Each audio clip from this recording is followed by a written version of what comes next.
So we just purchased a System 16 5x10 Siegmund welding table, and I'm going to give you a brief rundown on how we built our first project on it, which was like a simple table base with like a long rectangle frame out of 3x3 tubing, and then two square frames that were 29x29.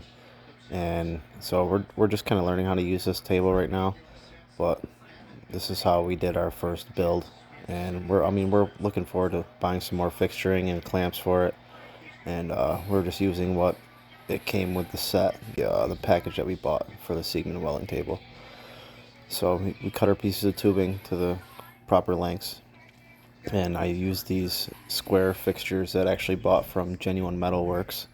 You should check them out. They're pretty cool fixtures, even if you don't have a welding fixture table with the holes. I set the square fixture at the end of the table with my two pieces of tubing, and just kind of use that as my guide to start off of, and make sure the dimensions are right, both the length and width of it.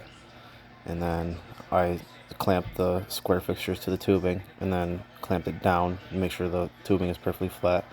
And I'm going to do the same thing for the other side, make sure everything's nice and flat, clamp squared, measurements are correct, before I add my long piece of tubing on the other end. I drop another long piece in there. I'm going to verify, triple check all my dimensions before I clamp it down tight. And then once I get it clamped down tight, I can tap around a little bit here and there and play with the tape measure, make sure all of my dimensions are correct on both the length and the width. I'm going to give the top and the bottom outside corners a small tack to lock them in place. I'm going to move to the opposite end, verify dimensions before tacking it top and bottom again, locking those in place. I'm going to get my last piece of tubing lined up, kind of in place. I'm going to clamp it down a little bit snug, just tight enough so I can tap around with a hammer and get my dimensions correct before I tack that.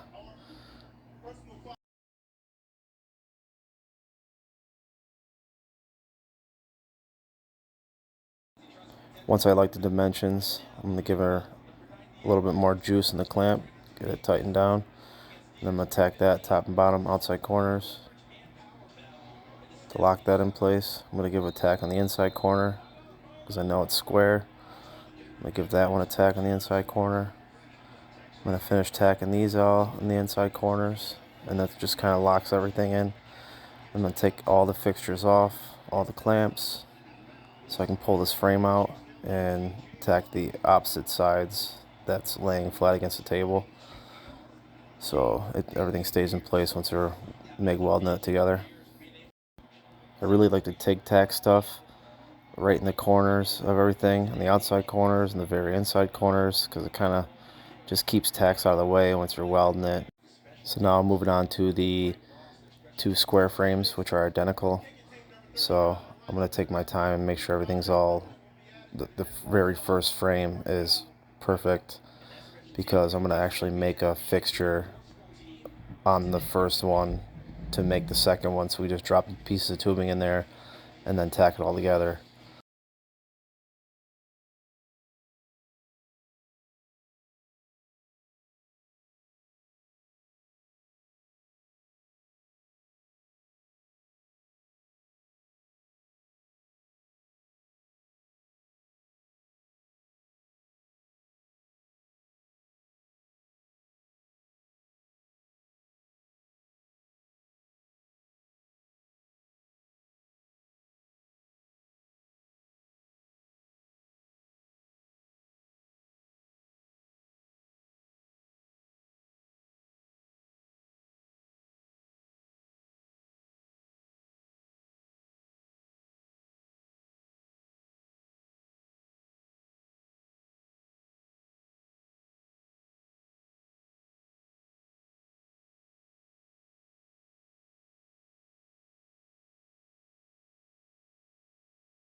You'll see me running the tape about 100 times. I really want to make sure that these are on point because there's no leveling feet going on them. So I want to make sure that they're right on point. The measurements are good on both of these frames.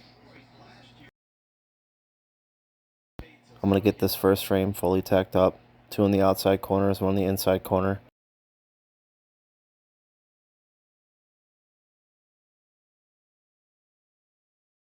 Now that I know that this first frame is good, I'm going to get these sliding locking stops against the edge of this tubing to lock that, to kind of mark my stopping point for that tube to hold those dimensions on this end and on this end.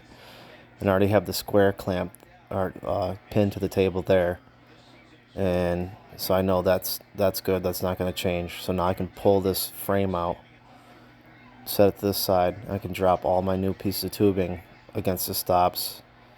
I'll check the dimensions over again, make sure that the second frame is good, and then I'll move on and start tacking that one. But this definitely saves a lot of time if you're making several one frame. You just set up a fixture, tack it all together, pull the frame out, set the new pieces in there, tack all that together, and then just keep moving.